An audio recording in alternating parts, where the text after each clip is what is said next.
छी हम अमृता झा एकटा गौरी पूजा के गीत गाबि रहल छी। अहाँ सबके गीत नीक लागे तो वीडियो के लाइक करो और केहन लागल से कमेंट में कहबे। जे ई चैनल पर नया छी उनका से आग्रह है कि चैनल के सब्सक्राइब करू और सब पबनी दिन के हमरा तरफ से बहुत बहुत शुभकामना। गौरी पूजन के भ गेल अबेरा सिया गेली सियाई है। गौरी पूजन के भ गेल अबेरा सिया गेली सियाई है। कियो सखिया बथी सिया के मनावती कियो सखिया बथी सिया के मनावती। कियो सखी जल नैन ठार है कियो सखी जल नैन ठार है।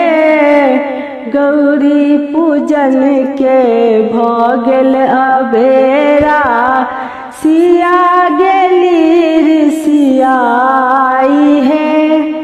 कियो सखिया बथी सिया के मनावती कियो सखिया बथी सिया के मनावती।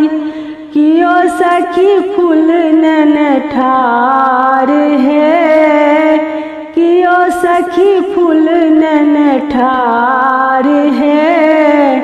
गौरी पूजन के भ गेल अबेरा सिया गेली सियाई है। कियो सखिया बथी सिया के मनावती कियो सखिया बथी सिया के मनावती। कियो सखी नवेद लेने ठार है कियो सखी नवेद लेने ठार है। गौरी पूजन के भ गेल अबेरा सिया गेली सियाई है। सिया गेली सियाई है। माई के अलारनी बापू के दुलारनी रघुवर हंस के बजावती है।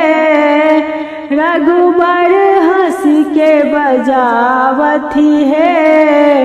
गौरी पूजन के भ गेल अबेरा सिया गेली सियाई है। हमरो के घर एते मान ने होयत हमरो के घर एते मान ने होयत। करब में कौन उपाय है करब में कौन उपाय है। गौरी पूजन के भ गेल अबेरा सिया गेली सियाई है। सगर जन्म हम नैहर बिताएब रघुवर घर नहीं जायब है। रघुवर घर नहीं जायब है। गौरी पूजन के भ गेल अबेरा सिया